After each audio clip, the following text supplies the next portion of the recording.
प्यार वो एहसास है जिसके अंदर खो जाने का दिल करता है। यही एक एहसास मैं आपको बताना चाहता हूँ। शाम का समय था, हम लोग कहीं बाहर घूमने जाने का प्लान बना रहे थे। मैं पहले ही पहुँच गया था। कुछ समझ नहीं आ रहा था कि मैं क्या करूँ। मैं स्टेशन के पास जाकर रुक गया। तभी कुछ ऐसा हुआ, मेरी जिंदगी का एक अलग मोड़ आ गया। मैं स्टेशन की तरफ देख रहा था कि मेरा दोस्त कहीं से अचानक ही आ गया। उधर अचानक मेरी नज़र एक लड़की पर पड़ी। उस समय मैं एक पल के लिए रुक सा गया और सब कुछ भूल गया। मैंने कहा, मैं कहाँ हूँ और क्यों आया हूँ। कुछ समझ में नहीं आ रहा था। मेरी आंखें उस लड़की से हट ही नहीं रही थी और मैं उसे लगातार देख रहा था। उसका मासूम सा चेहरा, छोटी छोटी आंखें और चेहरे पर प्यारी सी मुस्कान थी, जैसे मानो कोई पूरी तरह से कोई परी उतर आई हो। उसे देखकर पहली नज़र में ही मेरे मन में कुछ होने लगा था। क्या ये प्यार था? मैं मन ही मन में सोच रहा था कि मेरा दोस्त कुछ देर बाद आए या फिर समय रुक जाए।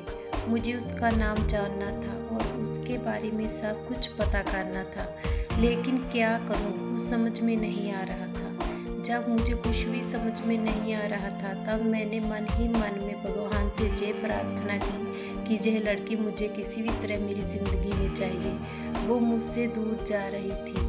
मैं उससे बहुत कुछ कहना चाहता था, उसे अपने मन की हालत बताना चाहता था और उसे वहीं पर रोकना चाहता था, लेकिन कैसे?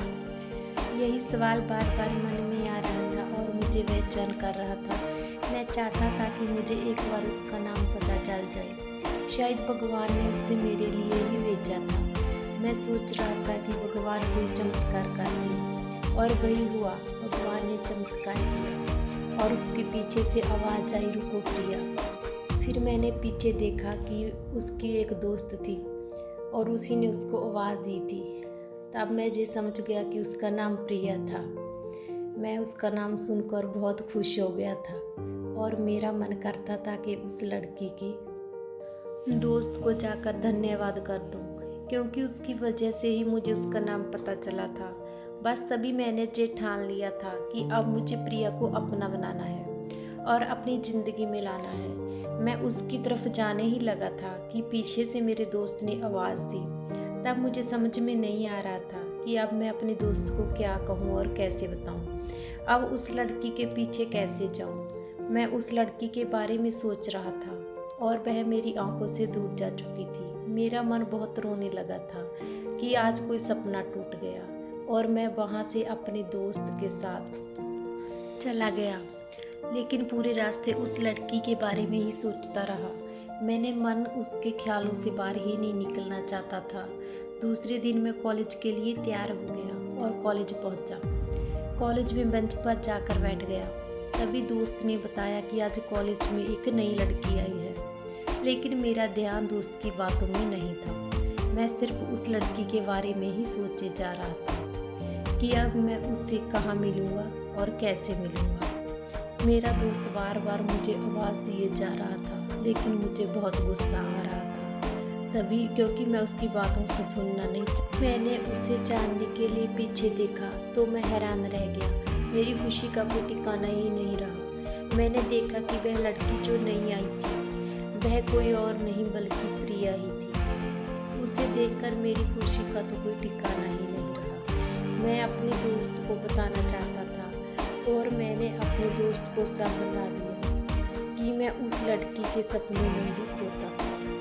मेरा मन करता था कि मैं जाकर प्रिया को सब बता दूं, लेकिन मैं डरता था कि वह क्या कहेगी और क्या करेगी। यह सोचकर मैं हमेशा ही रुक जाता था और मुझे लगता था कि कहीं मेरी बातें सुनकर वह मुझसे दूर ना हो जाए, और मैं उससे दूर नहीं होना चाहता था।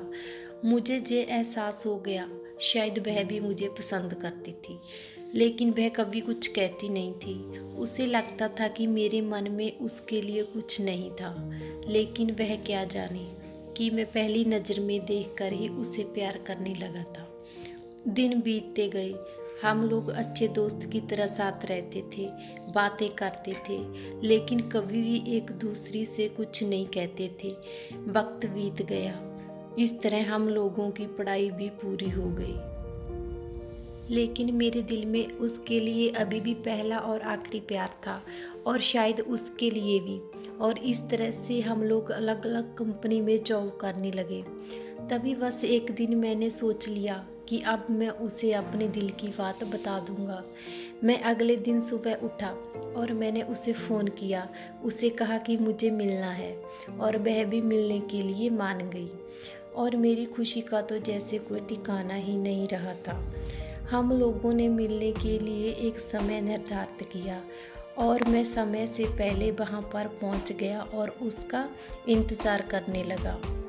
तभी मेरी नज़र उस पर पड़ी। उसके पास वही बैग और वही कपड़े, वही छोटी छोटी आंखें और चेहरे पे प्यारी सी मुस्कान, मानो ऐसा लग रहा था कि वह पहला दिन था। मैं उसे देखता ही रह गया था। फिर वह पास आई और आकर मेरे पास बैठ गई। तभी मैंने उसे कहा कि मुझे उससे कुछ कहना है, तो उसने बोला कि मुझे भी तुमसे कुछ कहना है। मैं बहुत खुश हो गया। मुझे लगा कि आज वह अपने प्यार का इजहार करने वाली है। फिर मैंने उसे कहा कि तुम पहले बोल दो। उसने कहा तुम पहले बोल दो, और मेरे जिद करने पर उसने कहा ठीक है, मैं पहले बोलती हूँ। तभी मेरी सांसें रुक गई और उसकी बात सुनने के लिए सब कुछ थम सा गया। ऐसा लग रहा था कि आसपास और कोई नहीं था। आज पूरी दुनिया में हम दोनों ही थे। तभी उसने अपने बैग से एक कार्ड निकाला और मुझे दे दिया। वह ऐसा पहला दिन लग रहा था जब पहली बार मेरा दिल टूटा था, और आज फिर ऐसा लग रहा था कि आज फिर दिल टूटने जा रहा है। इस कार्ड में उसकी शादी का आमंत्रण था। बस फिर सब कुछ वहीं रुक गया। शायद मैंने बहुत देर कर दी थी उसे अपने दिल की बात कहने में। शायद बहुत ज़्यादा देर हो चुकी थी, और उसने पूछा कि तुम क्या कहना चाहती थी। तब मैं क्या कहता। मैंने अपनी बात बदल दी और कहा कि मैं कुछ नहीं कहना चाहता था। वो वहाँ से चली गई और मैं बैठा रह गया। मुझे उसे अपने बनाने का एक सपना ही था, और वह सपना आज टूट गया था। वह आज का दिन और पहला दिन मानो क्यों आया था मेरी ज़िंदगी में। अब तक मुझे यह बात समझ नहीं आई कि वो पहले दिन भी एक सपने की तरह आई और गई, और आज भी वह एक सपने की तरह आकर चली गई। ये ज़िंदगी का एक बहुत खूबसूरत सपना था, जो मीठा और आज बहुत दुखी अनुभव देकर जा रहा था। इसीलिए दोस्तों, कभी भी अपने दिल की बात कहने में बहुत ज़्यादा देर नहीं करनी चाहिए, वरना इतनी देर हो जाती है कि वह आपका सपना हमेशा के लिए एक सपना ही बनकर रह जाता है।